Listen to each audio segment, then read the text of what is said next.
تیری عظمتوں سے ہوں بے خبر، یہ میری نظر کا قصور ہے۔ أعوذ بالله من الشيطان الرجيم، بسم الله الرحمن الرحيم. وإذ أخذنا ميثاق بني إسرائيل لا تعبدون إلا الله وبالوالدين إحسانا وذي القربى واليتامى والمساكين وقولوا للناس حسنا وأقيموا الصلاة وآتوا الزكاة ثم توليتم إلا قليلا منكم وأنتم معرضون. وإذ أخذنا ميثاقكم لا تسفكون دماءكم ولا تخرجون أنفسكم من دياركم ثم أقررتم وأنتم تشهدون.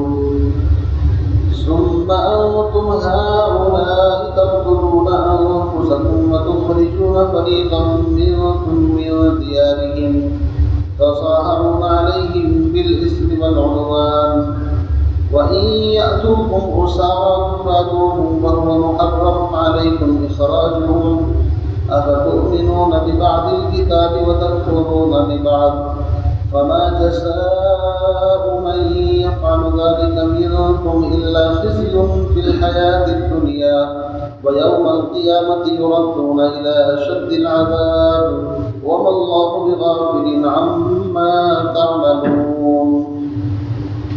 أولئك الذين اشتروا الحياة الدنيا بالآخرة فلا يخفف عنهم العذاب ولا هم ينصرون.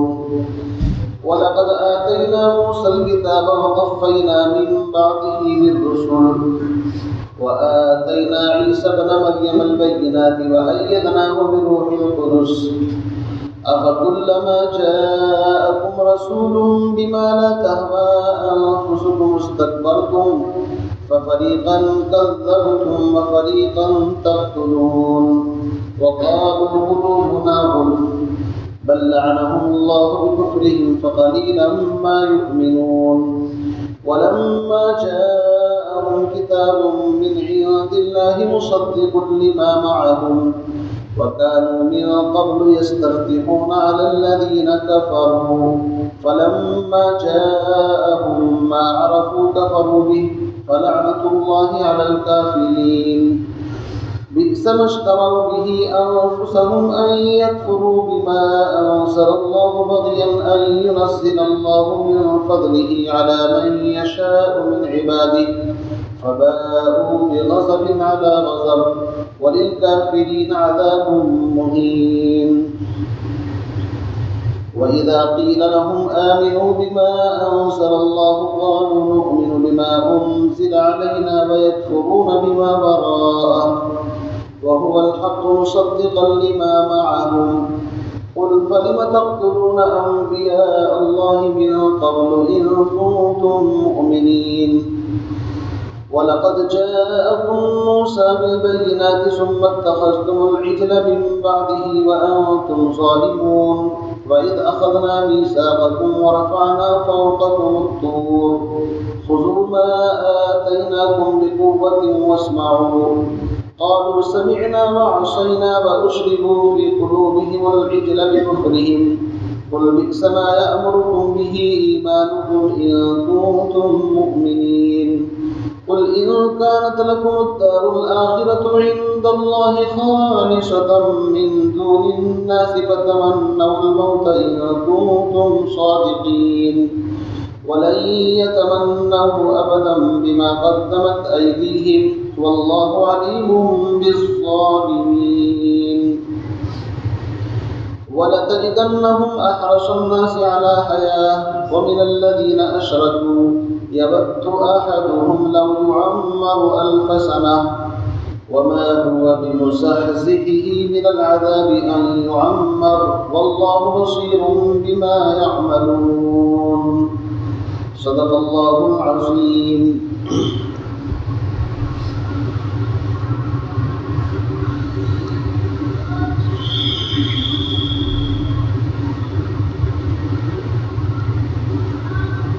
تقریباً آدھا پارہ الحمدللہ ہو چکا ہے، اور یہ سورہ بقرہ ہے۔ آپ سب جانتے ہیں قرآن پاک کی سب سے بڑی سورت ہے۔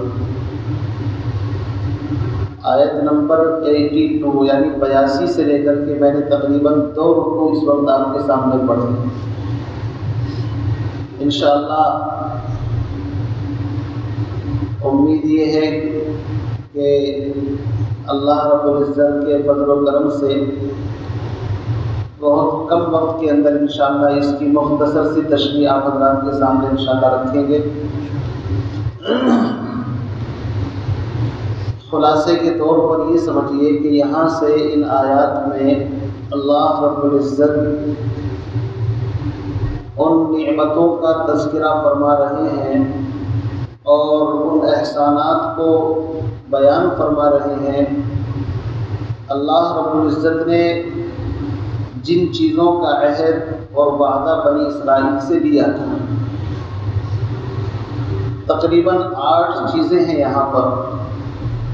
پہلی آیت کے اندر 8 ہیں اور دوسری آیت کے اندر 3 ہیں، تو اس اعتبار سے 8 اور 3 11۔ اور اس پورے تقریباً رکوع کا خلاصہ یہی ہے۔ اس کے بعد پھر درمیان میں اللہ رب العزت نے ان کو ڈانٹا ہے، تنبیہ فرمائی ہے، چونکہ ان احکام پر وہ عمل نہیں کرتے تھے، بہت کم عمل کرتے تھے، تو اللہ رب العزت نے وَأَنْتُمْ مُعْرِضُونَ کہہ کر کے ان کو ڈانٹ پلائی ہے کہ تم عجیب آدمی ہو، سنتے نہیں، مانتے نہیں، جانتے نہیں۔ اسی طرح أَفَتُؤْمِنُونَ بِبَعْضِ الْكِتَابِ وَتَكْفُرُونَ بِبَعْضٍ کہہ کر کے اللہ نے فرمایا ہے کہ تمہاری یہ حرکتیں ٹھیک نہیں ہیں، تم کتاب کے کچھ حصے پر ایمان رکھتے ہو، کچھ کو چھوڑ دیتے ہو۔ سب سے پہلے دیکھیے اللہ رب العزت نے بنی اسرائیل سے وہ 8 چیزیں کیا ہیں کہ جن کا عہد لیا تھا۔ یہ وہ چیزیں ہیں جو تورات کے اندر تھی، اور وہاں سے پھر یہ قرآن پاک کے اندر بھی ہیں، اور تورات کی وہ باتیں کہ جن کو قرآن نے منسوخ نہیں کیا ہے، وہ تمام باتیں اسی طرح اس امت کے لیے بھی واجب العمل ہیں جیسے ان کے لیے تھی۔ ان میں سب سے پہلی چیز ہے توحید، اللہ کی بندگی، اللہ کی عبادت، اس لیے کہ انسان پیدا ہی بندگی کے لیے ہوا ہے۔ تو برائے بندگی ہے یاد رکھ، بہر سر افگندگی ہے یاد رکھ، چند روزہ زندگی ہے یاد رکھ، ورنہ پھر شرمندگی ہے یاد رکھ۔ اگر چند روزہ زندگی انسان عبادت کے ساتھ، اطاعت کے ساتھ گزار لے تو کامیابی ہے، ورنہ ہمیشہ کی ندامت اور شرمندگی اس کا مقدر بن جائے۔ تو اللہ فرماتے ہیں وَإِذْ أَخَذْنَا مِيثَاقَ بَنِي إِسْرَائِيلَ، اس وقت کو یاد کیجئے جب ہم نے بنی اسرائیل سے یعنی یعقوب علیہ السلام کی اولاد سے عہد لیا تھا۔ میثاق کہتے ہیں قسم دلا کر کے کسی چیز کو پختہ اور مضبوط کرنا، اس کو عہد و پیمان کہتے ہیں۔ یعنی یہ احکام ایسے تھے کہ ان پر عمل کرنے کے لیے ان سے پختہ عہد لیا تھا۔ سب سے پہلا کس چیز کا؟ فرمایا لا تعبدون الا اللہ، اللہ کے علاوہ کسی کی عبادت اور بندگی نہیں کرنا۔ توحید، یہ تمام نبیوں کی محنت کا خلاصہ توحید ہے۔ ایک اللہ کی عبادت اور بندگی تمام نبیوں نے سکھائی، تو بنی اسرائیل سے بھی توحید۔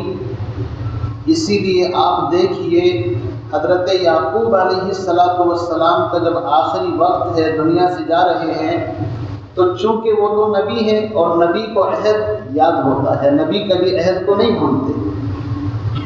اسی پارے کے آخری رکوع کے اندر آئے گا ام کنتم شہداء اذ حضر یعقوب الموت، کیا تم اس وقت موجود تھے جب یعقوب علیہ السلام کے پاس موت کا فرشتہ آیا تو یعقوب علیہ السلام دنیا سے جاتے وقت اپنے اس عہد کو اپنے بیٹے کو سمجھا رہے ہیں. تو انہوں نے کیا کہا؟ ام کنتم شہداء اذ حضر یعقوب الموت اذ قال لبنیہ ما تعبدون من بعدی. میرے بیٹوں میں دنیا سے جا رہا ہوں لیکن ایک سوال تم سے کرنا چاہتا ہوں، میرے بعد کس کی عبادت کرو؟ تو سمجھ گئے آپ، اس لیے کہ نبی عہد کو نہیں بھولتا. تو سب کے سب بیٹوں نے کیا کہا یعقوب علیہ السلام کے سامنے؟ نعبد الہک و الہ آبائک ابراہیم و اسماعیل و اسحاق الہا واحدا ونحن له مسلمون. باپ کو مطمئن سنتشٹ کر دیا، ہم کسی اور دین پر نہیں بلکہ اسی دین پر جو آپ کا ہے، ابراہیم علیہ السلام کا ہے، اسماعیل علیہ السلام کا ہے اور تمام نبیوں کا ہے، ہم اسی پر رہیں گے. وَأَنْتُمْ مُسْلِمُونَ، اور ہم فرما برداری کے ساتھ زندگی گزاریں گے. اب یعقوب علیہ السلام مطمئن ہو گئے، ٹھیک ہے بڑی اچھی بات ہے. لیکن ان لوگوں نے اس عہد کو بھی نہیں نبھایا.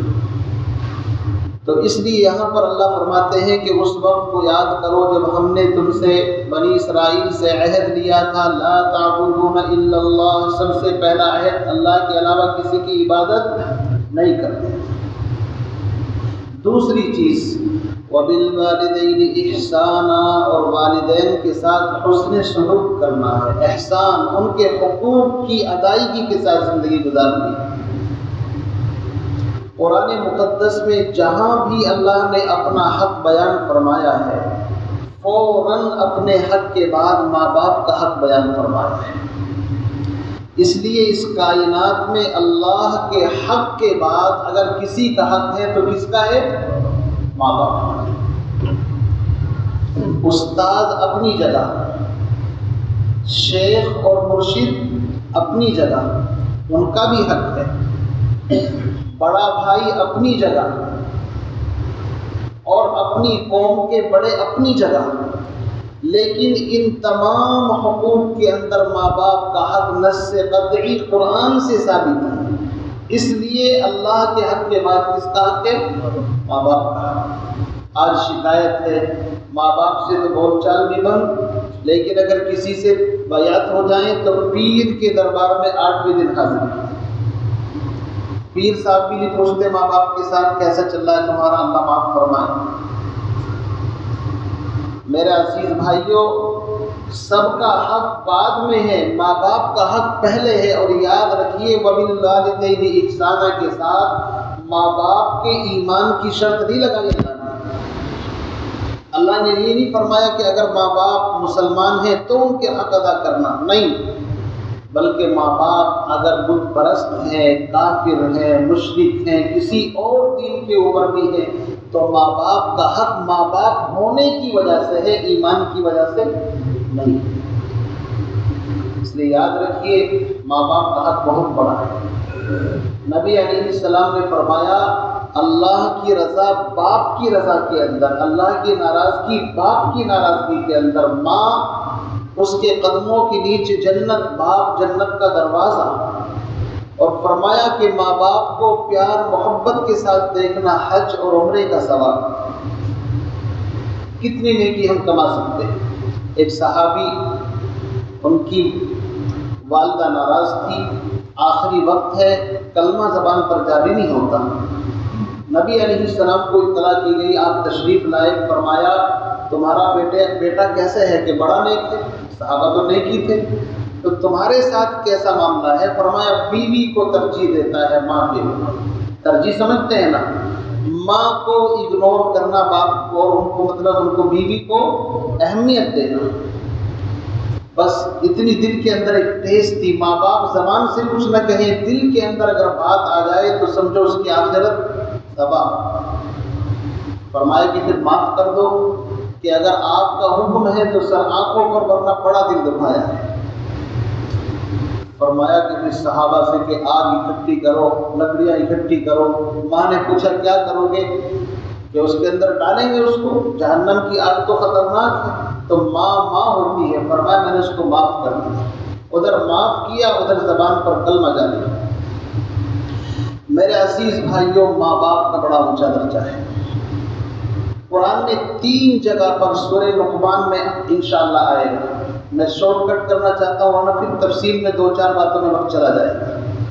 اور سورہ بنی اسرائیل پارہ نمبر 15، وَقَضَىٰ رَبُّكَ أَلَّا تَعْبُدُوا إِلَّا إِيَّاهُ، اللہ اس بات کا حکم دیتا ہے اس کے علاوہ کسی اور کی عبادت نہ کی جائے۔ وَبِالْوَالِدَيْنِ إِحْسَانًا، فوراً ماں باپ کا ذکر آیا، ماں باپ کے ساتھ حسن سلوک کرو۔ اور آگے فرمایا اِمَّا يَبْلُغَنَّ عِندَكَ الْكِبَرَ أَحَدُهُمَا أَوْ كِلَاهُمَا فَلَا تَقُل لَّهُمَا أُفٍّ، وہ دونوں یا ان میں سے کوئی ایک بڑھاپے کو پہنچ جائے تو بڑھاپے میں انسان کا مزاج عجیب ہو جاتا ہے، فرمایا ان کو اف کہنے کی گنجائش نہیں ہے۔ اف ماتھے پر سلور لے، اف فرمایا اس کی بھی اجازت نہیں۔ ولا تنہرہما، ان کو جھڑکنا نہیں۔ وقل لہما قولا کریما، ان کو پیار محبت کے ساتھ ان سے باتیں کرنی ہے۔ واخفض لہما جناح الذل من الرحمہ، اور ان کے سامنے اپنی گردن کو، اپنے بازو کو جھکا دینا ہے اور رب سے دعا کرنی ہے۔ وقل رب ارحمہما کما ربیانی صغیرا، مولا بچپن میں جس طرح مجھے انگلی پکڑ کر کے چلنا سکھایا، میں بولنا نہیں جانتا تھا تو اتنی زبان کے اندر مجھے بولنا سکھایا، میں کھانا نہیں جانتا تھا مجھے میرے مناسب غذا دی، آج ان پر رحم فرما۔ کتنی پاکیزہ تعلیم۔ ماں باپ کے حقوق کی اہمیت ہے۔ بیوی کے حقوق آئیں گے سورہ نساء کے اندر، وعاشروہن بالمعروف، اللہ نے عورتوں کے ساتھ بھلائی کا حکم دیا ہے، لیکن توحید اپنے حق کے بعد ڈائریکٹ اگر کسی کا حق بیان کیا ہے تو وہ ماں باپ۔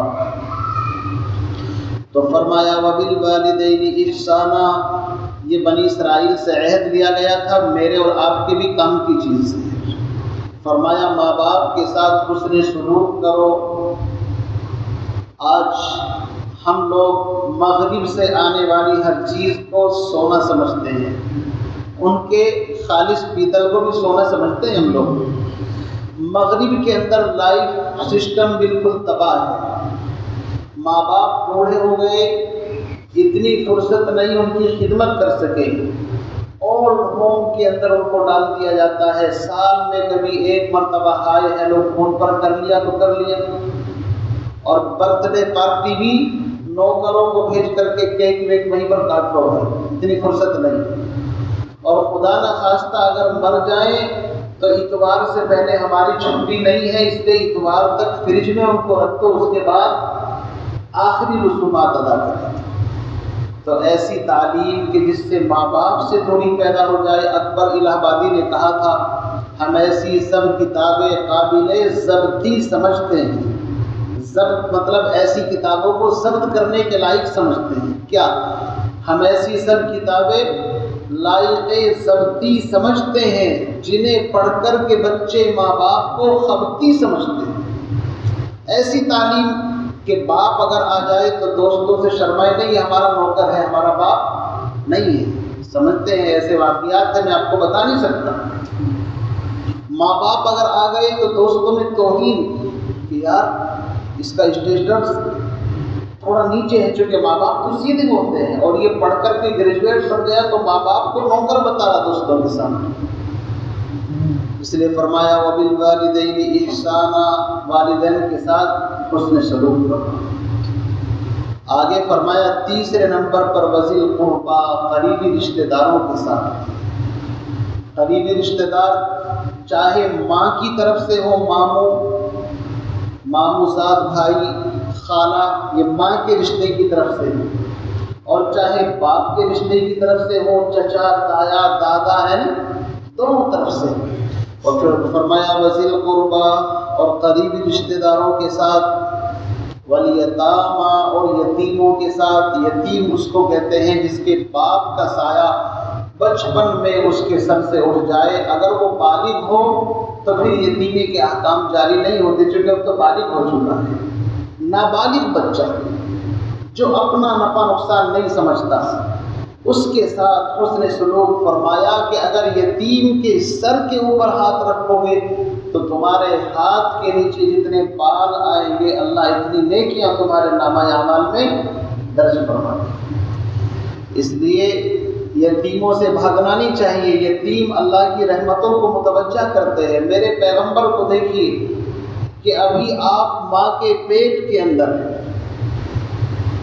اللہ رب العزت آہستہ آہستہ کر کے ابھی آپ دنیا میں تشریف بھی نہیں لاتے، اس ارادے سے جاتے ہیں کہ بچہ پیدا ہوگا، لیکن راستے میں ہی پیغمبر کے والد کا انتقال ہو گیا اور ابھی 6 سال کے بھی پورے نہیں کہ والدہ بھی دنیا سے چلی گئی۔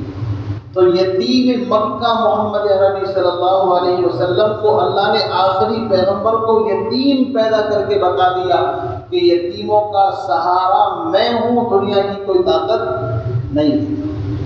اسی لیے قرآن میں فرمایا فَأَمَّا الْيَتِيمَ فَلَا تَقْهَرْ وَأَمَّا السَّائِلَ فَلَا تَنْهَرْ۔ سورہ زحاق کے اندر پوری تفصیل آئے گی انشاءاللہ۔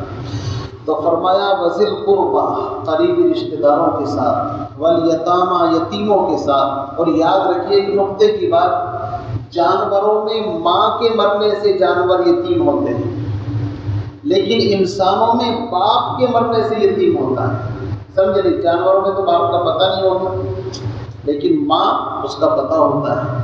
فرمایا والمساکین، مساکین اس کو کہتے ہیں جس کے پاس جو صاحب زکوٰۃ نہ ہو، یعنی اس کے پاس اتنا کم مال ہے کہ اس کے اوپر زکوٰۃ بھی فرض نہیں ہے۔ فرمایا وقولوا للناس حسنا، اور لوگوں کے ساتھ حسن اخلاق سے پیش آنا، اچھی اور نرم گفتگو کرنا۔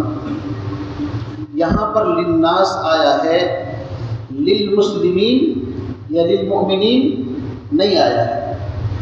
حسن اخلاق، بہترین گفتگو ہر انسان کے ساتھ کرنی ہے، چاہے وہ مسلمان ہو چاہے غیر مسلم، اس لیے کہ جس کے پاس اخلاق نہیں اس کے پاس کچھ نہیں۔ اِنَّكَ لَعَلَىٰ خُلُقٍ عَظِيمٍ، اللہ نے سارے نبیوں کو اخلاق عطا فرمائے، لیکن آخری پیغمبر کو اخلاق میں سب سے بلند مقام نصیب فرمایا۔ اسی لیے قرآن کہتا ہے ادعو الی سبیل ربک بالحکمہ، اے میرے محبوب لوگوں کو آپ دین کی طرف حکمت دانائی کے ساتھ بلائیے۔ کہیں فرمایا وجادلہم باللتی ہی احسن، اگر جدال بھی کرنا ہے احسن افضل طریقے سے، گفتگو کے اندر ترشی نہیں ہونی چاہیے۔ اسی طرح قرآن کہتا ہے فلا وربک، قرآن کہتا ہے وَلَوْ كُنْتَ فَظًّا غَلِيظَ الْقَلْبِ، میرے محبوب اگر آپ سخت زبان ہوتے تو کوئی بھی یہ اتنا بڑا مجمع جو آپ کے پاس آیا ہے کوئی نہ آتا، سب آپ سے متنفر ہو جاتے۔ فَاعْفُ عَنْهُمْ، آپ ان کو معاف کیجئے، وَاسْتَغْفِرْ لَهُمْ، ان کے لیے استغفار کیجئے۔ اور سورہ طٰہٰ کے اندر اللہ نے جب حضرت موسیٰ اور ہارون کو نبوت سے سرفراز فرمایا تو ان سے کہا کہ فرعون کے پاس جاؤ، اذهبا إِلَىٰ فِرْعَوْنَ إِنَّهُ طَغَىٰ، وہ سرکش ہو گیا۔ لیکن یاد رہے فَقُولَا لَهُ قَوْلًا لَّيِّنًا، اس سے بات کرنی ہے تو لین نرم انداز سے بات کرنی ہے، سختی میں داعی کو بات کرنے کی اجازت نہیں۔ اگر داعی دعوت دیتے وقت سخت الفاظ کا استعمال کر رہا ہے اس کی دعوت اثر نہیں کر سکتی۔ 1,24,000 انبیاء علیہ السلام کی دعوت سے قرآن بھرا پڑا ہے، ان کو بڑے بڑے طعنے دیے گئے، لیکن ہر نبی نے یہ کہا وَمَا سَأَلْتُكُم مِّنْ أَجْرٍ إِنْ أَجْرِيَ إِلَّا عَلَى اللَّهِ، بھائیو ہم تم سے کوئی پیسہ نہیں مانگتے، کوئی مزدوری نہیں مانگتے، ہماری محنت ہمارا اجر تو اللہ کے ذمہ ہے۔ قوم نے ان کو بے وقوف کہا، لیکن جواب میں کیا کہتے ہیں یا قوم لیس بی سفاہہ، ہم بے وقوف نہیں ہیں۔ یہ نہیں کہا تم بے وقوف ہو، یہ بھی تو کہہ سکتے تھے۔ پتہ چلا کہ اچھائی کے ساتھ گفتگو کرنے سے اثر ہوتا ہے۔ اس لیے فرمایا وَقُولُوا لِلنَّاسِ حُسْنًا، لوگوں سے جب بات کرو احسن اور نرم شیریں انداز میں بات کرو۔ آگے فرمایا وَأَقِیمُوا الصَّلَاةَ، نماز قائم کرو۔ نماز کا ذکر تو 3-4 مرتبہ آ چکا، شروع میں بھی آیا تھا الذین یؤمنون بالغیب ویقیمون الصلاۃ، 5ویں رکوع کے اندر بھی آیا تھا اور یہاں پر بھی، اور 13ویں رکوع کے اندر بھی آئے گا۔ نماز کے ذکر سے تو قرآن بھرا پڑا ہے۔ فرمایا وَأَقِیمُوا الصَّلَاةَ وَآتُوا الزَّکَاۃَ، اللہ کے حق کو ادا کرنے کا طریقہ یہ ہے کہ نماز کے لیے حاضر ہو جاؤ، اور غریبوں مسکینوں کے ساتھ حسن سلوک کا بہتر طریقہ یہ ہے وَآتُوا الزَّکَاۃَ، زکوٰۃ دے دو، ان کے حق ان تک پہنچ جائیں گے۔ آگے فرمایا یہ 8 احکام یہاں پر آئے ہیں۔ سورہ نساء کے اندر آگے آئے گا، وہاں پر 10 احکام اور ہیں، یعنی 2 اور آئیں گے اس کے اندر۔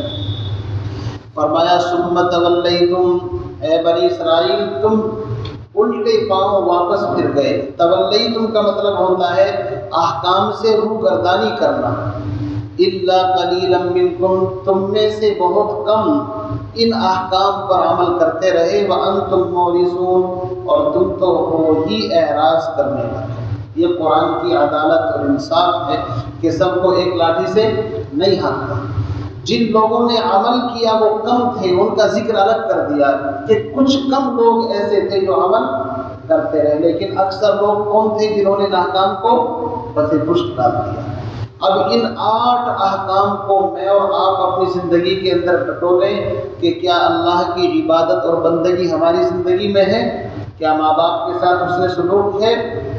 کیا یتیموں اور مسکینوں کے ساتھ شفقت کا معاملہ ہے؟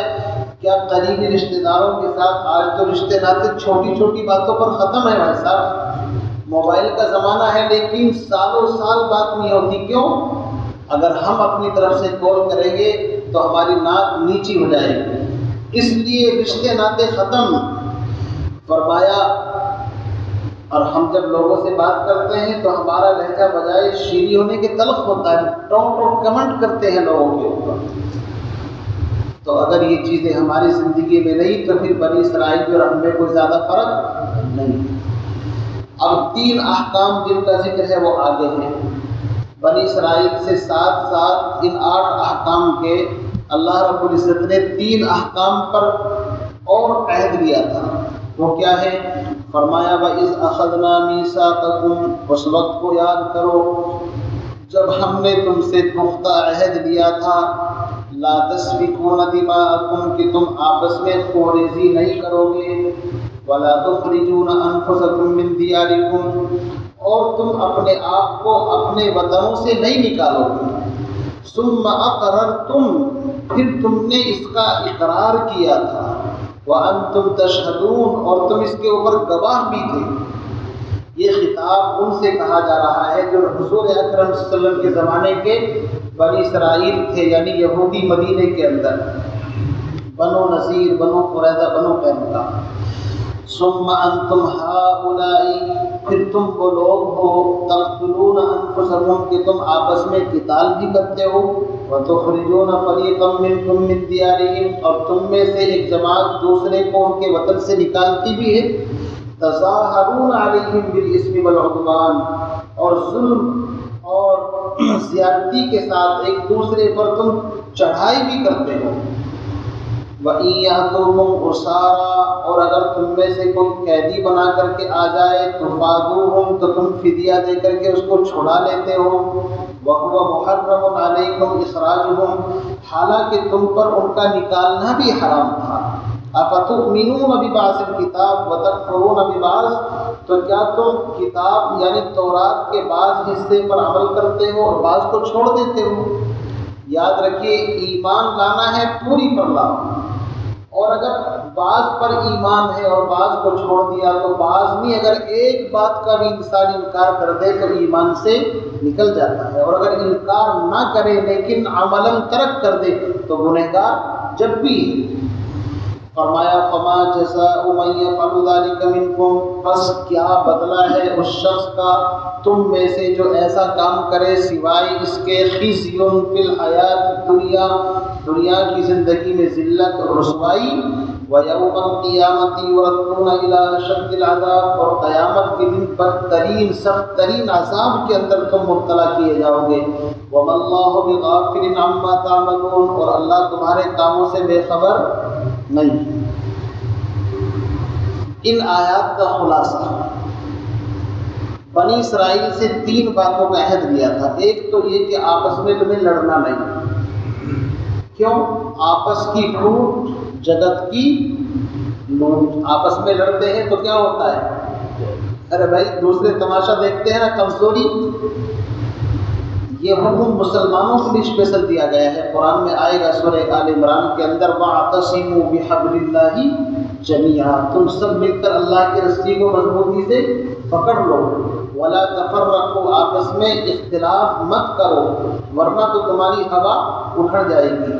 دوسرے انداز میں بنی اسرائیل سے بھی اللہ نے یہ عہد دیا تھا کہ تمہیں آپس میں لڑنا نہیں ہے، چونکہ 12 قبیلے تھے، 12 جماعتیں تھیں، تو ان تمام کو ایک پلیٹ فارم پر رکھنا، اس سے طاقت بڑھتی ہے اگر اتحاد اور اتفاق ہو۔ تو ایک حکم تو ان کو یہ تھا آپس میں تمہیں لڑنا نہیں۔ دوسرا حکم ان کو یہ تھا کہ ایک دوسرے کو چلا وطن نہیں کرنا، ایسا نہیں کہ کسی کو نکال کر کے کہیں بھیج دیا، کسی کو کہیں۔ اور تیسرا حکم ان کو یہ تھا، اگر کوئی قیدی یا غلام بنا لیا جائے تم میں سے بائی چانس، تو اس کو سب ملا کر کے چھڑا کر کے لانا۔ یہ 3 حکم ان کو دیے گئے تھے۔ اب انہوں نے کیا کیا؟ بنی اسرائیل حضور اکرم صلی اللہ علیہ وسلم کی تلاش میں مدینے کے اندر آ کر کے آباد ہو گئے تھے، چونکہ ان کی کتابوں میں لکھا تھا یہاں ہجرت کر کے آئیں گے، وہاں پیدا ہوں گے۔ تو ان کو پتا تھا مکے میں رہنے سے کیا فائدہ، وہاں پر تو پیدا ہوں گے، ہجرت کر کے تو کہیں اور آنا ہے۔ اس لیے اتنا بھی پتا تھا، ان کو مکے میں نہیں گئے یہ لوگ، آپ اندازہ لگ دیجیے، چونکہ پتا تھا کہ مکے میں رہ کے کیا 13 سال مصیبتیں پیٹنی ہیں، یہ سب باتیں تھیں ان کو یاد، تو ان کو یہ سب باتیں ذہن میں تھی، اس لیے مدینے کے اندر آ کر کے انہوں نے قیام کیا تھا۔ اسی طرح 2 قبیلے یمن سے آ کر کے آباد ہوئے، اوس اور خزرج، جن کو انصاری کہا جاتا ہے۔ یہ مشرک تھے، بت پرست، آپس میں لڑتے رہتے تھے۔ 100 سال سے ان دونوں قبیلوں میں جنگ چلی آ رہی تھی جناب، اوس اور خزرج کے اندر۔ ان کا تذکرہ آگے آئے گا کہ تم جہنم کے کنارے پر تھے۔ نبی علیہ السلام تشریف لائے، انہوں نے یہودیوں سے سن رکھا تھا کہ آخری پیغمبر آئیں گے مدینے کے اندر۔ یہ جب حج کرنے کے لیے گئے زمانے جاہلیت میں، مکے کے اندر نبی کی آمد کا تذکرہ سنا اور نبی علیہ السلام حاجیوں کو دعوت دیتے تھے، تو انہوں نے ایمان قبول کر لیے، اور انہوں نے ہی نبی کو دعوت دی تھی کہ آپ یہاں آئیے، آپ پر ظلم ہوتا ہے یہاں پر۔ تو یہ لوگ یہودیوں سے ایمان میں بڑھ گئے۔ اب آپ اندازہ لگائیے، ان دونوں قبیلوں کا حال یہ تھا ایمان لانے سے پہلے کہ یہودی ایک قبیلہ ایک کے ساتھ تھا، دوسرا قبیلہ دوسرے کے ساتھ تھا، اوس اور خزرج۔ اوس اور خزرج کے ساتھ بنو نذیر اور بنو قریظہ۔ بنو قریظہ جو تھے وہ اوس کے ساتھ رہتے تھے، اور بنو نذیر وہ خزرج کے ساتھ۔ اب جب ان میں آپس میں لڑائی ہوتی تھی تو ظاہر بات ہے ایک دوسرے کو قتل بھی کرتے تھے اور غلام بھی بنا لیے جاتے تھے۔ تو جب غلام بنا لیے جاتے تو آپس میں مل ملا کر کے چندہ کر کے اس کو چھوڑا کر کے لاتے تھے۔ اللہ یہ کہتے ہیں بدبختو، تم سے تو لڑنے کو منع کیا تھا، نہ تم لڑتے نہ غلام بازی بنائے جاتے۔ عجیب حال ہے کہ جس چیز سے تم کو منع کیا اس سے تو روکتے نہیں۔ اچھا جب ان سے کہتے کہ لڑتے کیوں ہو آپس میں، کہ یار کیا کریں ہماری دوستی ہے نا، تو ہم دوستی کو نہیں چھوڑ سکتے، ہم ہیں، ہمیں اپنے دوستوں کا خیال ہے۔ اور جب ان سے کہتے کہ پھر تم چھڑا کر کے کیوں لاتے ہو، کہ تورات میں لکھا ہے کہ اپنے بھائیوں کا خیال رکھو، تو ان سے کہا گیا تورات میں تو لڑنے کو بھی تو منع کیا گیا ہے۔ اسی لیے اللہ نے کہا کہ عجیب حال ہے، کتاب کے بعض حصے کو مانتے ہو بعض کو چھوڑتے ہو۔ یہ ایسا ہی ہے جیسے آج کل اللہ معاف فرمائے ہمارا حال ہے۔ مسلمان کو جب زیادہ جوش آتا ہے تو نماز نوافل یہ وہ کر لے گا، لیکن حقوق العباد کی طرف زیادہ توجہ نہیں دے گا. کیوں جی؟ اگر کوئی آدمی تسبیح لے لے تو سمجھتے بڑا دیندار ہو گیا یہ، اور اگر رومال بھی ڈال لے سر کے اوپر اب تو شاید لگتا ہے حج کر کے آنے ہے نہیں جی. لیکن دوسرے اس کے معاملات چاہے بگڑے ہوئے تو یاد رکھیے ایسی مسلمانی ایسی ہی ہے جیسے ان کی یہودیت تھی. دو رنگی چھوڑ دے یک رنگ ہو جا سراسر موم یا پھر سنگ ہو. آدھا تیتر آدھا بٹیر اس سے کام نہیں چلے گا. قرآن نے کہا ہے یا ایھا الذین آمنوا ادخلوا فی السلم کافہ، ایمان والو اسلام میں پورے داخل ہو جاؤ. عبادات بھی، عقائد بھی، معاملات بھی، معاشرت بھی، اخلاق بھی، ساری چیزیں اسلام کے احکام کے مطابق ہوں. صرف عبادت سے کام چلنے والا نہیں ہے، عقائد بھی ٹھیک ہو، معاشرت گھریلو زندگی بھی اسلام کے مطابق ہو، تجارت لین دین ساری چیزیں یہ بھی اسلام کے مطابق ہو. ورنہ ہمارا اسلام بھی ایسا ہی ہوگا جیسے بنی اسرائیل تھے کہ ایک حکم پر عمل کر لیا ایک کو چھوڑ دیا. اور معاف کیجیے گا، مولانا رومی نے ایک واقعہ لکھا ہے کہ ایک آدمی، یہ مثال میں اپنے اوپر دے رہا ہوں، ہمارا اسلام کیسا ہے. مصور جانتے ہیں، تصویر بنانے والا، اس کے پاس گیا ایک آدمی. یہ مولانا روم کی بات بتا رہا ہوں، بڑے آدمی گزرے. اس کو شوق ہوا کہ اپنے جسم کے اوپر شیر کا ٹیٹو بنوائے. شیر تو پہلے زمانے کے اندر جو مصور ہوتے تھے وہ سوئی کے ذریعے سے گوند کر کے بناتے تھے نشان. جب وہ اس کے پاس گیا کہ مجھے شیر بنوانا ہے اپنے بازو پر، تو اس نے سوئی لی اور چبھانا شروع کیا. چبھے گی تو ہے سوئی اس کے اندر، اور اس کو ڈر لگا. کہنے لگا کیا بنا رہے ہو؟ اس نے کہا میں اس کا سر بنا رہا ہوں. کہا کہ سر چھوڑ دو. اب وہ تو پابند تھا، ٹھیک ہے بھائی مجھے تو پیسے چاہیے، ملازم ہوں، ٹھیک ہے نہیں بناؤں گا سر. اب اس نے سوچا کہ بھائی چلو پیٹ بناتا ہوں. تو اس نے پھر سوئی رکھی. اب چبھا، تکلیف ہوئی، جی کیا بنا رہے ہو؟ کہ جی پیٹ بنا رہا ہوں. کہنے لگا پیٹ چھوڑو. اس نے کہا عجیب آدمی ہے لیکن چلو ٹرائی کرتے ہیں. پھر تیسری مرتبہ سوئی رکھی. اب کیا بنا رہے ہو؟ کہ اب پونچھ دم بنا رہا ہوں. اس نے کہا دم بھی چھوڑو. اس نے کہا ایسا شیر تو آج تک کائنات میں دیکھا ہی نہیں، اس کے نہ سر ہو نہ پیٹ ہو نہ دم. اس واقعے سے مولانا روم یہ فرمانا چاہتے ہیں ہمارا حال بھی یہی ہے کہ ہم یہ سوچتے ہیں یار نمازی تو نہیں پڑھتا میں، باقی تو پکا مسلمان ہوں. زکاتی تو نہیں دیتا میں، باقی تو پکا مسلمان ہوں. کیونکہ ایسے ہی نہیں ہمارے دعوے میں. عجیب بیاہ شادی تو سنت کے مطابق نہیں، ورنہ پکا دیندار ہوں. تو میرے عزیز بھائیوں، قرآن اس واقعے کو تفریحاً نہیں بلکہ مجھے اور آپ کو درس دے رہا ہے کہ جب کتاب قرآن نازل ہو چکی ہے تو ہمارا ایمان A to Z الف لام میم سے لے کر والناس تک پوری کے پورے پر ہونا چاہیے. کیونکہ یہی تو میسیج ہے، کچھ اور. اسی لیے اللہ نے فرمایا افتؤمنون ببعض الکتاب، قیدی کو چھڑا کر کے لاتے ہو لیکن آپس میں جھگڑنا بھی بند نہیں کرتے، آپس میں قتل و قتال بھی کرتے ہو، ایک دوسرے کو نکالنے کا سبب بھی بنتے ہو. تمہیں تو منع کیا گیا تھا ان چیزوں سے. فرماتے ہیں کہ ایسے لوگوں کی سزا دنیا کے اندر ذلت اور رسوائی ہے. یاد رکھنا ہم جو ذلیل ہو رہے ہیں نا آج خدا کی قسم یہ ہمارے اعمال ہیں. ورنہ مسلمان اتنا ذلیل کبھی نہیں ہوا تاریخ کے اندر جتنا آج ذلیل. وجہ یہ ہے کہ ہم اپنی گریبان کے اندر اس کا حل تلاش کریں. ہم کتاب کے بعض حصے کو چھوڑ دیتے ہیں، بعض پر ایمان رکھتے ہیں. تو جو سزا ان کو ملی وہی سزا تمہارے لیے ہے. اللہ کے یہاں عدل انصاف ہے، دو پیمانے نہیں ہیں کہ ان کے لیے کچھ اور ہمارے لیے کچھ اور. وہاں تو ایک ہی ترازو ہے. جب حد سے زیادہ ان کے جرائم بڑھے تو جو سزا ان کو ملی، اگر تم بھی وہی جرائم کرو گے تو تمہارے لیے بھی وہی سزا ہے. سزا سنو اللہ نے کیا فرمایا، فما جزاء من يفعل ذلك منكم الا خزي في الحیات الدنیا، دنیا کی زندگی کے اندر ذلت اور رسوائی، یہ سزا ہے. بعض حکم پر عمل کرنا، بعض کو چھوڑنا. اور فرمایا اگر عقیدتاً ان چیزوں کو انکار کر دے تو پھر تو ایمان سے نکل جائے گا۔ پھر انجام کیا ہوگا؟ فرمایا وَيَوْمَ الْقِيَامَةِ يُرَدُّونَ إِلَىٰ أَشَدِّ الْعَذَابِ، قیامت کے دن سخت ترین عذاب کے اندر مبتلا ہوگا۔ اور اللہ تمہارے کاموں سے بے خبر نہیں، اللہ تو سوتا بھی نہیں جناب، اونگتا بھی نہیں۔ اللہ لا الہ الا هو الحی القیوم لا تأخذہ سنۃ ولا نوم۔ ہمیں تو ابھی آدھا گھنٹہ نہیں ہوا کیا سونا شروع کرتی ہے، نیند آ رہی ہے، اونگ آ رہی ہے۔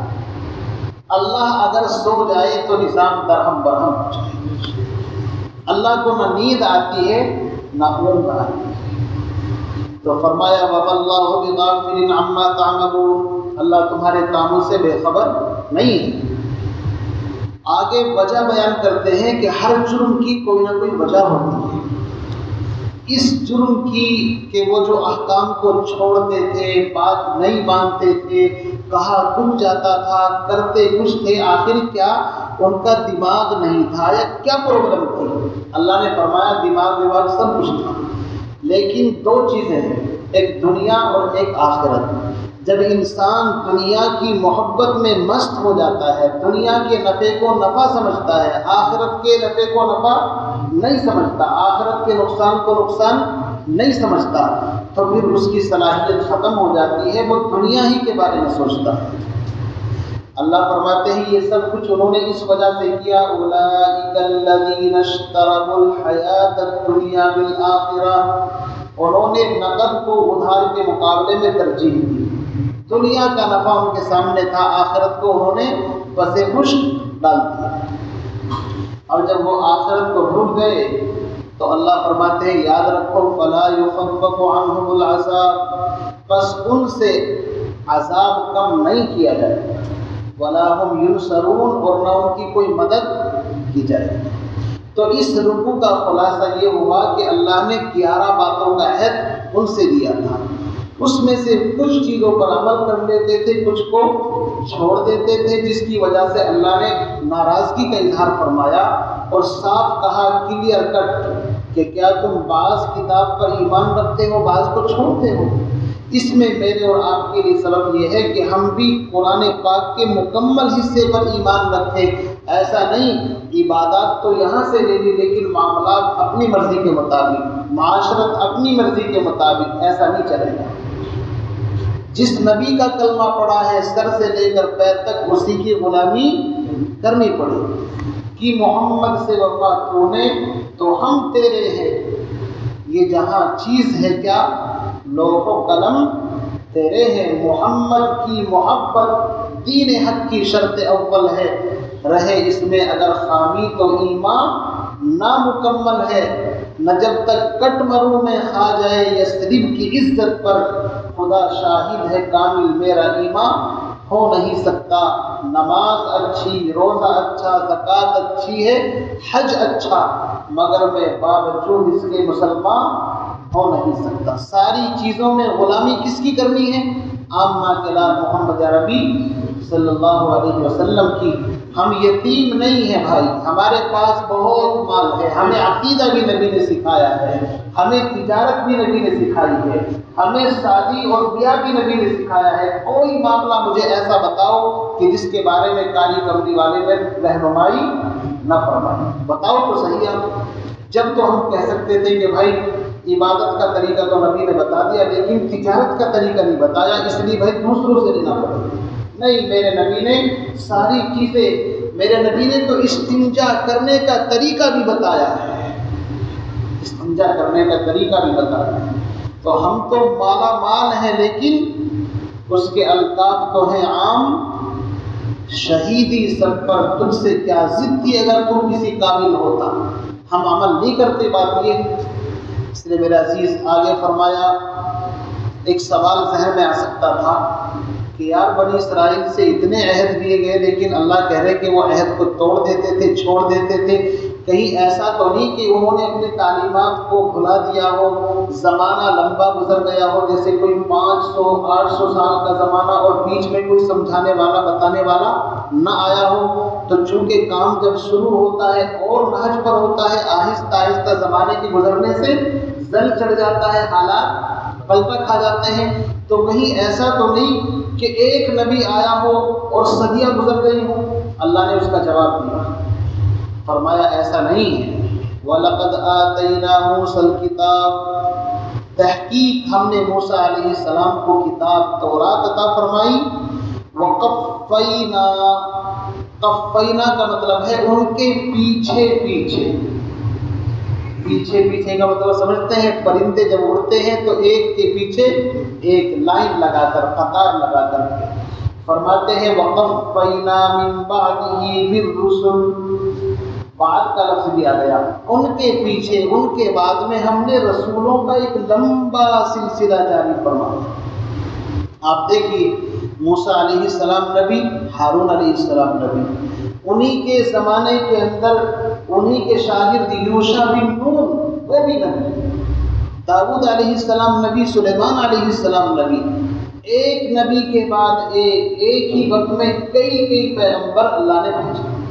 تو کوئی یہ نہ سوچے کہ بھئی زمانہ لمبا گزر گیا ہوگا، احکام کا پتہ نہیں چلا ہوگا، فرمایا نہیں، ایسا نہیں کیا ہم نے تورات کو سمجھانے کے لیے ایک کے بعد ایک، ایک کے بعد ایک، ایک کے بعد ایک، یہاں تک کہ بنی اسرائیل کے آخری پیغمبر حضرت عیسیٰ علیہ السلام کو اس شان کے ساتھ مبعوث فرمایا کہ ان کا باپ بھی کوئی نہیں، ان کی زندگی کو ایک معجزہ بنا کر کے کہ بس ان کے اوپر حجت تام کر دی جائے، بغیر باپ کے کماری مریم سے ان کو پیدا کیا، حضرت جبریل کے ذریعے سے ان کی مدد کی، پیدائش سے لے کر آسمانوں پر اٹھائے جانے تک جبریل علیہ السلام ان کے ساتھ رہتے تھے، اور ایسے ایسے معجزات عیسیٰ علیہ السلام نے دکھائے کہ حسن یوسف دم عیسیٰ ید بیضا داری، آنچ خوباں ہما دارن تو تنہا داری۔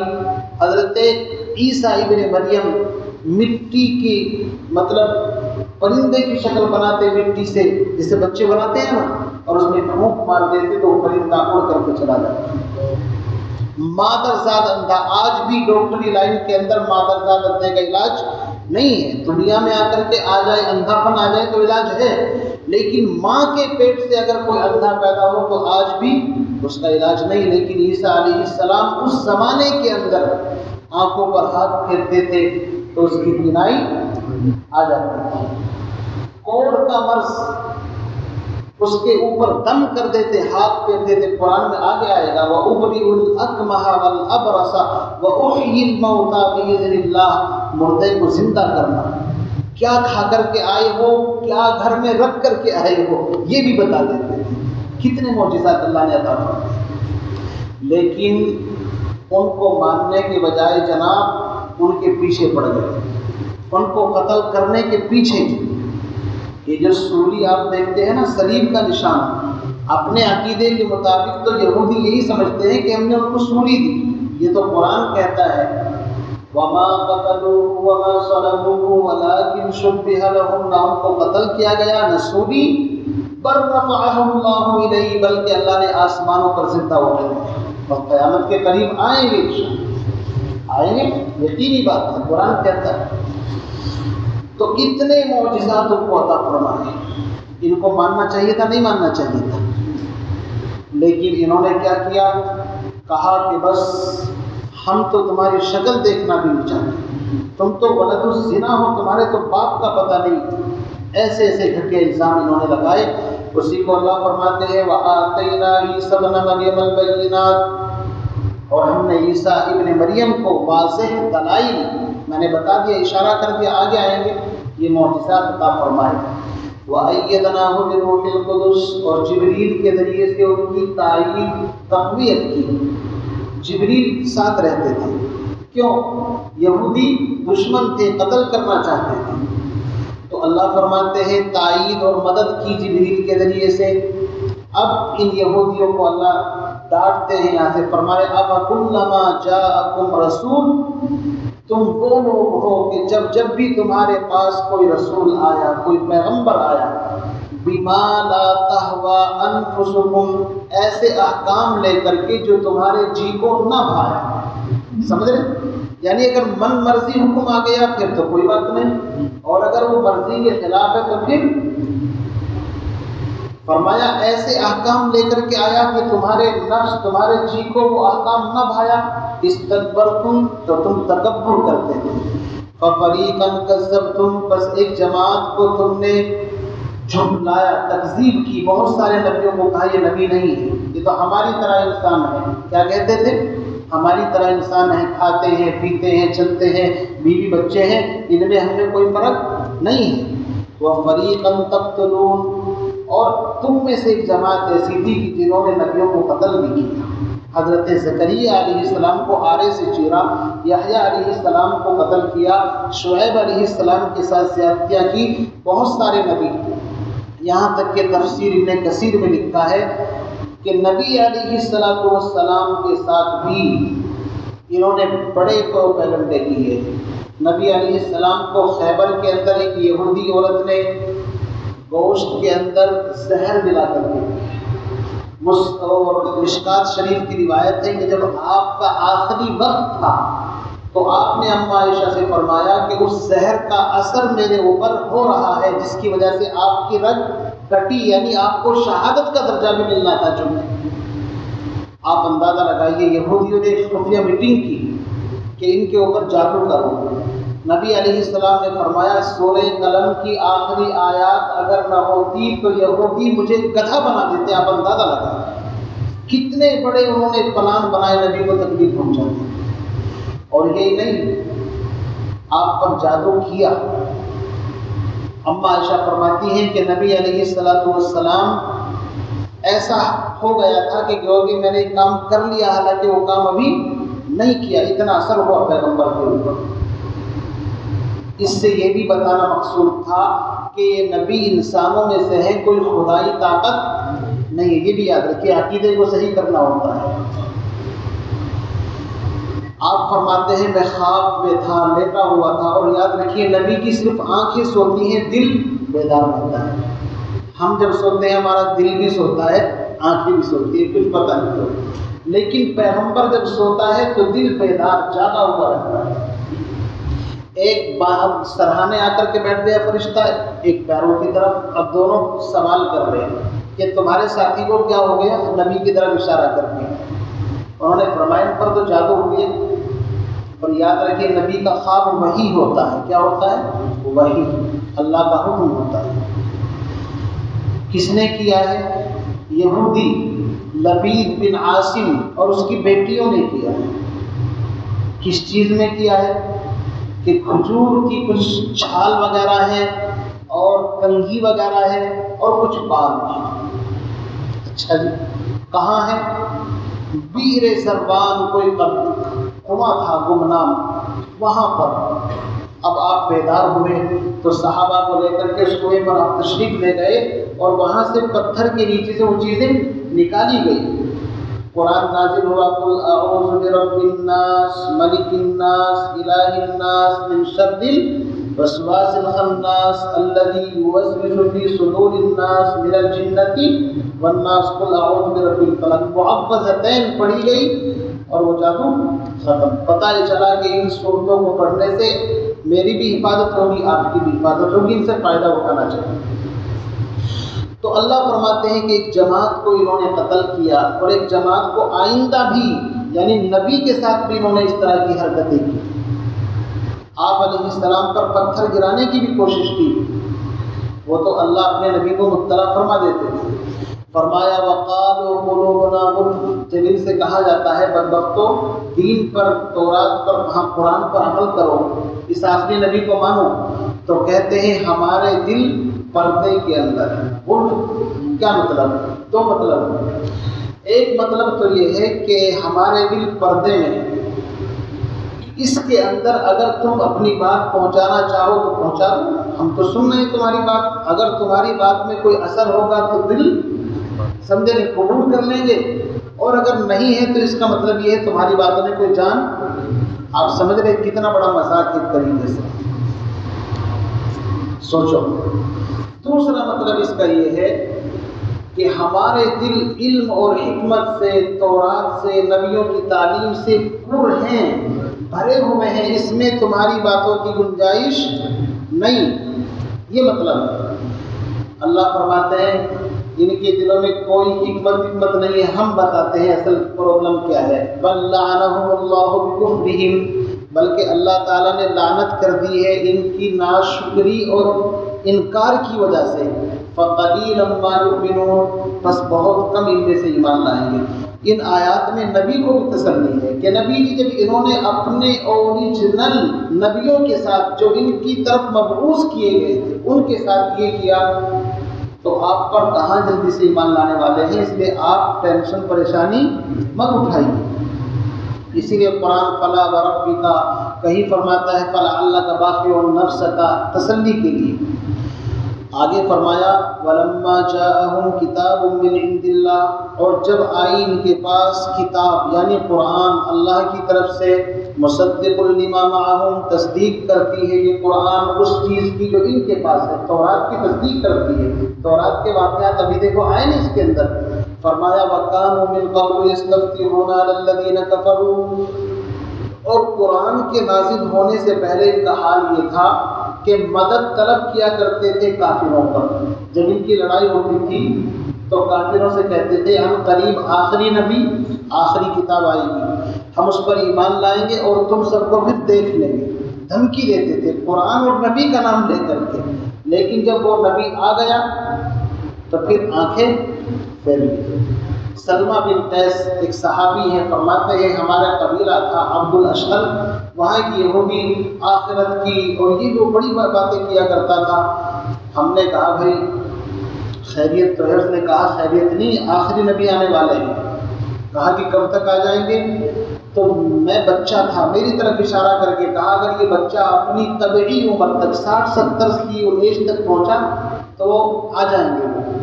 تو کہتے کچھ ہی زمانہ گزرا تھا کہ نبی مدینے کے اندر تشریف لائے۔ اب ہم نے تو سن رکھا تھا، ہم نے اس سے کہا چل وہ نبی تو آ گئے، اس کے بارے میں تو کہتا تھا۔ تو پتہ کیا کہتا ہے وہ کہ یہ وہ نبی نہیں ہے۔ کیا کہتے ہیں یہ وہ نبی نہیں، یہ حال تھا ان کا۔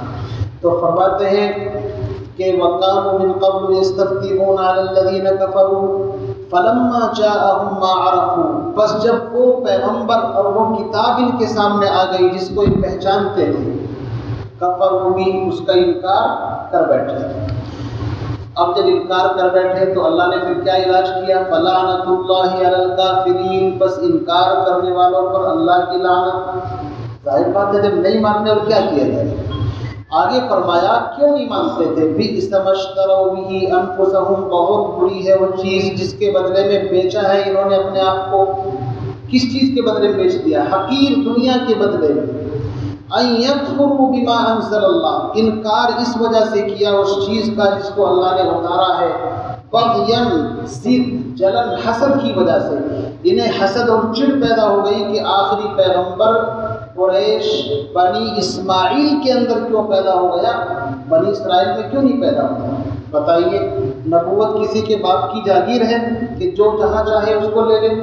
نبی انسان اپنی محنت سے نہیں بنتا، اللہ جس کو چاہتا ہے نبوت کے لیے سلیکٹ کرتا ہے، کسی کی محنت نہیں ہے نبوت کے اندر۔ اسی لیے قرآن میں فرمایا اللہ نے اللہ یعلم حیث یجعل رسالتہ، اللہ جانتا ہے نبی کس کو بنانا ہے۔ انسان اپنی صلاحیت سے نبی نہیں بنتا، اگر محنت سے نبی بنتا تو انسان محنت مجاہدہ کر کے نبی بن جاتا، لیکن نبوت ڈائریکٹ اللہ کا فضل ہے، وہ جس کو سلیکٹ کرتا ہے اس کے چناؤ کے اندر کبھی غلطی نہیں ہو سکتی۔ تو ان لوگوں کو یہ بھی جلن پیدا ہو گئی کہ آخری نبی ہمارے خاندان میں کیوں نہیں؟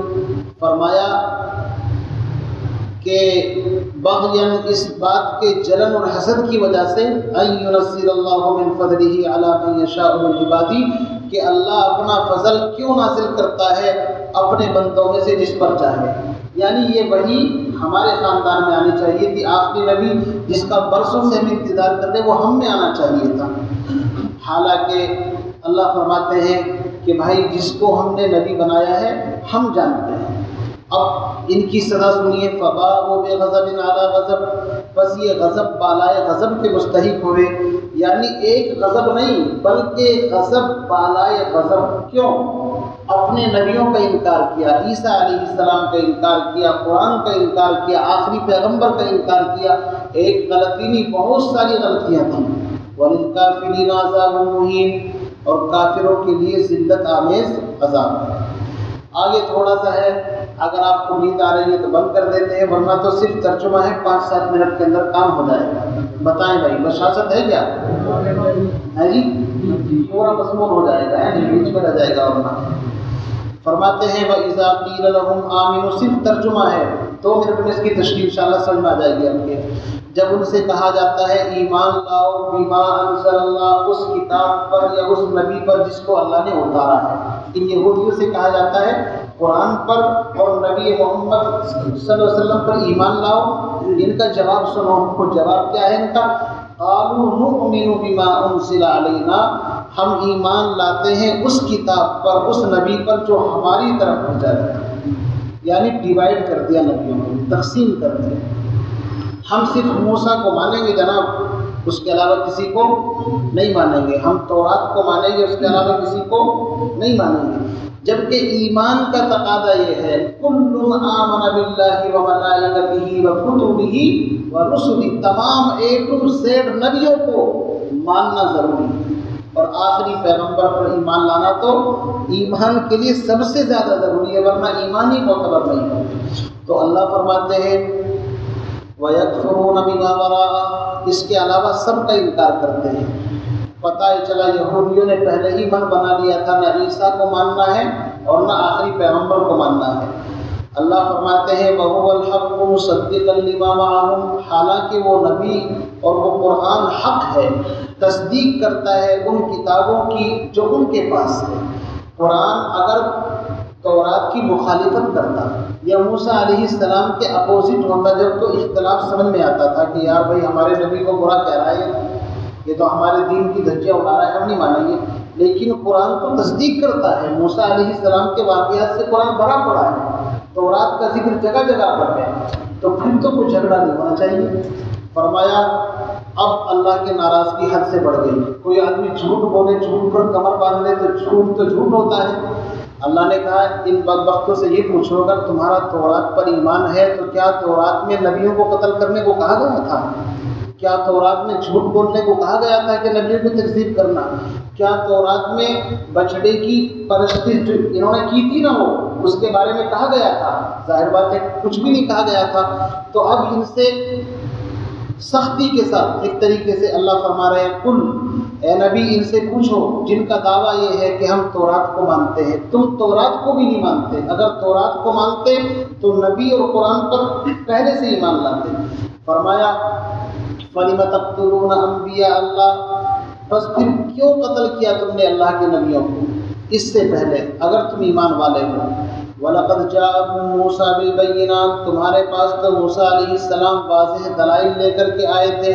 ثُمَّ اتَّخَذْتُمُ الْعِجْلَ، تم نے تو موسیٰ علیہ السلام کی موجودگی میں وہ 40 دن طور پہاڑ پر گئے، کیا گل کھلائے سب کو پتہ ہے۔ ثُمَّ اتَّخَذْتُمُ الْعِجْلَ مِن بَعْدِهِ، ان کے جانے کے بعد بچڑے کی پرستش اس کی عبادت شروع کر دی، یہ ہے تمہارا ایمان تورات پر۔ وَأَنْتُمْ ظَالِمُونَ، تم تو ہو ہی ظالم۔ آگے فرمایا وَإِذْ أَخَذْنَا، سنتے ہو تم کہتے ہو تورات پر ایمان ہے، جب تورات لینے کے لیے گئے تھے 70 آدمیوں کو لے کر موسیٰ علیہ السلام، تو انہوں نے صاف کہہ دیا تھا ہم اس کتاب پر عمل نہیں کریں گے، اس میں تو بڑے احکام سخت ہیں۔ پھر اللہ نے ناراض ہو کر کے پہاڑ ان کی سروں پر لا کر کے کھڑا کر دیا۔ تو پہلے تو انکار کرتے رہے، مانے گے نہیں، ان کو یہ تھا کہ اگر ہاں کر لی تو ہمارے پلے خامخواہ کتاب بن جائے گی، اس لیے انکار کرو تاکہ جو کچھ بنائے یہیں پر نمٹ جائے۔ لیکن جب وہ پہاڑ ان کے سروں کی طرف نیچے کی طرف آتا ہی چلا گیا تو ابھی ڈر گئے کہ اب تو بھائی خیر نہیں ہے، تو فوراً سجدے میں چلے گئے۔ لیکن ایک طرف سے سجدہ کیا اور ایک طرف سے پہاڑ کو دیکھ رہے ہیں، اور دل سے کیا کہہ رہے ہیں کہ ماننے کے لیے دل کے اندر یہ بات ہے بس ٹھیک ہے جان بچ جائے کسی طریقے سے پھر دیکھیں گے۔ اللہ فرماتے ایسا ایمان ہے تمہارا تورات کے اوپر بھی، کہتے ہو ہم تورات کو مانتے ہیں۔ فرمایا وَإِذْ أَخَذْنَا مِيثَاقَكُمْ، اس وقت کو یاد کرو جب ہم نے تم سے پختہ عہد لیا اور تمہارے سروں پر طور پہاڑ کو معلق کیا۔ کب؟ جب انہوں نے انکار کر دیا تھا۔ خُذُوا مَا آتَيْنَاكُمْ بِقُوَّةٍ، اس کو طاقت اور مضبوطی کے ساتھ پکڑو، کس کو؟ تورات کو۔ واسمعوا، اور سنو، اس کے احکام پر عمل کرو۔ قالوا، تو تم نے اس وقت یہ کہا تھا سمعنا، سن لیا، لیکن وعصینا، ساتھ ساتھ یہ بھی کہہ دیا نافرمانی کریں گے، مانیں گے نہیں۔ اندازہ یہ ہے اس وقت تو نہیں کہا ہوگا چونکہ ڈر رہے تھے، یہ ہے کہ بعد میں انہوں نے کہا کہ ٹھیک ہے ایک مرتبہ مل تو جائے، بعد میں دیکھیں گے، تو اسی کو اللہ نے فرمایا وعصینا بھی کہہ رہے تھے۔ وَأُشْرِبُوا فِي قُلُوبِهِمُ الْعِجْلَ بِكُفْرِهِمْ، اور تمہارے دلوں کے اندر بچڑے کی محبت سرایت کر گئی۔ یہ جو تم گھٹیا حرکتیں کر رہے ہو یہ اس شرک کی وجہ سے ہے جو تم سے سرزد ہوا۔ قل، اے نبی آپ ان سے کہہ دیجئے، بئس ما یأمرکم بہ ایمانکم، اگر تمہارا ایمان ایسا ہی ہے جو تمہیں ان چیزوں پر ابھارتا ہے تو پھر یاد رکھو بہت ہی برا ہے تمہارا ایمان اگر تم سچے۔ کیا مطلب؟ یعنی تمہارا ایمان تورات پہ بھی نہیں ہے۔ آگے فرمایا ان کے دعوے تھے ہم جنتی ہے، آخرت ہمارے لیے ہے، نحن ابناء اللہ و احباؤ، جہنم ہم کو نہیں چھو سکتی، ہم تو جنت کے لیے بنے ہیں۔ تو ان سے کہا گیا اگر آخرت تمہارے لیے ہے، جنت تمہارا استقبال اور انتظار کر رہی ہے، تو ذرا پلیز ایک مرتبہ موت کی تمنا کر لو۔ کائے کی تمنا کر لو؟ موت کی، کیونکہ جس کو یقین ہے مرتے ہی جنت کا ٹکٹ جیب میں رکھا ہوا ہے کفن کے اندر، تو کیا پرابلم ہوگا؟ ڈر تب لگتا ہے جب انسان کو قبر آخرت یاد آتی ہے کہ یار پتہ نہیں کیا ہوگا، لیکن جس کو گارنٹی ہے کہ جنت میرے لیے ہے، ہمارے لیے ہے، جہنم سے ہمارا واسطہ نہیں ہے، تو ایک چیلنج کے طور پر ان سے کہا گیا کہ نبی ذرا سے ایک مرتبہ یہ کہو تو پھر ذرا پلیز موت کی تمنا کرو۔ اچھا ہی جانتے تھے کہ یہ نبی برحق ہیں، اگر موت کی تمنا کر لی تو سیکنڈ نہیں لگے گی مرنے کے اندر، اور پھر کیا ہوگا؟ جہنم ہے وہاں پر۔ بھائی سمجھے نہیں کیوں؟ اس لیے کہ اللہ نے جنت کا وعدہ حسب نسب پر نہیں بلکہ ایمان اور اعمال کے اوپر کیا ہے، اور یہ تو حسب نسب پر گھمنڈ کر رہے تھے، ہم نبیوں کی اولاد ہیں، ہم یہ ہیں وہ ہیں، اس کا تذکرہ فرمایا۔ قل، اے نبی آپ ان سے کہہ دیجئے، ان کانت لکم الدار الآخرہ، اگر آخرت کا گھر خالص تمہارے لیے ہے، جیسا کہ تم کہتے ہو تمہارا دعویٰ ہے، من دون الناس، لوگوں کو چھوڑ کر، فتمنوا الموت، تو پلیز ذرا موت کی تمنا کرو، ان کنتم صادقین، ابھی پتہ چل جائے گا، دودھ کا دودھ پانی کا پانی ہو جائے گا۔ اللہ نے فرمایا ہم جانتے ہیں ان کے دلوں کو، ولن یتمنوا ابدا، یہ کبھی موت کی تمنا نہیں کریں گے۔ ابداً کا مطلب یہ ہے اس زمانے کے جو تھے، ایسا نہیں کہ قیامت تک کے لیے، اس زمانے کے جو بنی اسرائیل تھے، حضور کے زمانے کے جو مدینے میں رہتے تھے، ان سے گفتگو چل رہی ہے کہ یہ کبھی موت کی تمنا نہیں کر سکتے۔ کیوں؟ بما قدمت ایدیہم، ان کو پتہ ہے زبان سے جنت نہیں ملتی، اعمال چاہیے، اور اعمال اچھے ہیں نہیں۔ نبیوں کو قتل کرنا، جھٹلانا یہ اچھے اعمال ہیں، یہ تو جہنم والے اعمال ہیں۔ واللہ علیم بالظالمین، اللہ تعالیٰ ظالمین کو خوب جانتا ہے۔ آگے اللہ نے فرمایا یہ موت کی تمنا ان کے دلوں میں تو دنیا اتنی گھسی ہوئی ہے، ہر ایک تمنا کرتا ہے کاش 1000 سال کی زندگی ملتی ہے۔ اتنی تڑپ تو دنیا میں جینے کی مشرک اور کافر کو بھی نہیں جتنا یہ ان کو ہے، اپنے آپ کو کہتے ہیں کہ ہم تورات کے ماننے والے ہیں۔ تو اللہ نے ان کی پور پٹی سب کھول کر رکھا۔ اللہ تو آپریشن جب کرتے ہیں اچھے سے ہی کرتے ہیں نا، تو اپنے نبی کو صحابہ کو بتایا کہ آپ ان کے چکر میں زیادہ نہ پڑیں، ہم جانتے ہیں ان کو۔ فرمایا وَلَتَجِدَنَّهُمْ أَحْرَصَ النَّاسِ عَلَىٰ حَيَاةٍ، میرے محبوب آپ ان لوگوں کو دنیاوی زندگی کا سب سے زیادہ حریص پائیں گے۔ موت کی تمنا تو دور، یہ تو دنیا سے جانا ہی نہیں چاہتے۔ وَمِنَ الَّذِينَ أَشْرَكُوا، ان کے اندر تو مشرکین سے بھی زیادہ جینے کی تڑپ ہے۔ کم سے کم مشرک اس کا آخرت پر یقین نہیں ہے، چلو اگر وہ دنیا کے اندر جینا چاہے تو بات سمجھ میں آتی ہے کہ اس کی زندگی تو وہ مانتا ہے کہ دنیا کی زندگی ہے، لیکن جو یہ دعویٰ کر رہا ہے کہ میں تورات کو مانتا ہوں، آخرت کو مانتا ہوں، وہ جو تمنا کر رہا ہے اتنی لمبی زندگی کی، اس کو کیا ڈر لگ رہا ہے موت سے؟ ڈر یہ لگ رہا ہے کہ ان کو پتا ہے کہ ہمارے نعرے کھوکھلے ہیں، ہم نبیوں کی اولاد ہیں، جہنم میں نہیں جائیں گے۔ ان کو پتا ہے کہ اعمال سے سب کچھ ہوتا ہے، حسب نسب سے نہیں ہوتا۔ فرمایا یود احدہم لو یعمر 1000 سنہ، ان میں سے ہر ایک دل سے چاہتا ہے کاش اس کو 1000 سال کی عمر مل جائے۔ وما هو اللہ فرماتے ہیں اگر 1000 نہیں 10,000 سال کی بھی عمر دے دی تو کیا جہنم سے بچ جاؤ گے؟ موت تو تب بھی آئے گی۔ وما هو بمزحزحه من العذاب ان يعمر، اور ان کو لمبی عمر کا مل جانا جہنم کی آگ سے دور نہیں کر سکتا۔ واللہ بصیر بما یعملون، اللہ تعالیٰ ان کے اعمال کو دیکھ رہا ہے۔ یہ 2 رکوع آپ کے سامنے ہو گئے۔ اب یہ آخری آیت کے اندر موت کا تذکرہ آیا، اس کے بارے میں 1 منٹ کی بات آپ سے عرض کر دوں۔ موت کی تمنا کرنا حدیث کے اندر اس کی ممانعت ہے، عام انسانوں کو موت کی تمنا نہیں کرنی چاہیے، سمجھے نہیں؟ البتہ کبھی کبھی انسان اس مقام پر پہنچ جاتا ہے کہ واقعی دنیا کی زندگی سے اس کا من اچٹ جاتا ہے، تو وہ خاص احوال اور کیفیات ہوتی ہیں، ان کے اوپر عام حکم جاری نہیں کیا جاتا، وہ الگ ایک مسئلہ ہے، سمجھے نہیں؟ دوسری بات یہ سمجھے کہ انسان کبھی دنیا کی جھمیلوں سے گر کر کے سوچتا ہے کہ بھائی اب تو بس مر جانا ہی افضل ہے، خودکشی کر لیتے ہیں، یہ حرام موت جائز نہیں۔ زیادہ سے زیادہ اتنا ہے کہ بس اللہ سے یوں کہہ سکتا ہے یا اللہ جب تک میرا دنیا میں زندہ رکھنا آپ کو اچھا اور محبوب لگے اس وقت تک آپ مجھے زندہ رکھیے، اور جب دنیا میں رہنا میرے لیے فائدہ مند نہ ہو، میری نیکیاں کم ہونی شروع ہو جائیں، تو اللہ اس وقت مجھے آپ اٹھا لیجیے۔ تو زیادہ سے زیادہ صرف اتنی تمنا کر سکتے ہیں۔ باقی ان لوگوں نے تو موت کی تمنا اس لیے نہیں کی کہ وہ سب جانتے تھے، کھلاڑی قسم کے تھے کہ چیلنج ہے اس کے اندر۔ تو 2 طریقے ہیں نا سمجھانے کے، ایک مناظرہ، ایک معتاد طریقہ، اور ایک غیر معتاد۔ مناظرے کی شکل سے ہٹ کر کے ایک ہوتا ہے مباہلہ، وہ خالص معجزہ اور کرامت ہوتی ہے۔ ان کو پتا تھا کہ مقابلہ نبی سے ہے، اور تمنا اگر ہم نے کر لی تو سکڑا صاف، تو اس لیے انہوں نے تمنا نہیں کی۔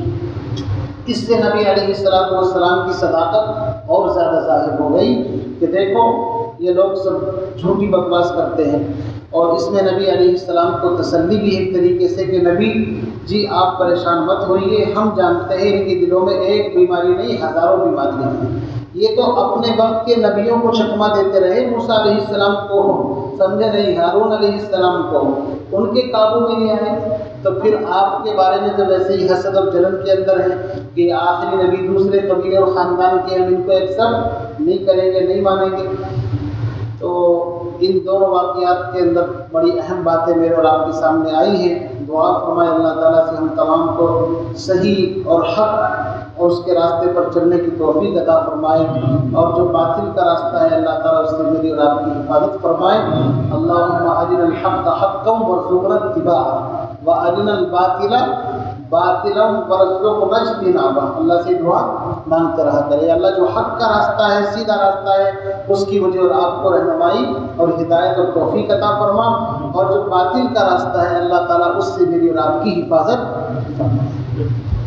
سبحان اللہ وبحمدہ، سبحانک اللہم وبحمدک، نشہد ان لا الہ الا انت، نستغفرک ونتوب الیک۔ سبحان ربک رب العزۃ عما یصفون، وسلام علی المرسلین۔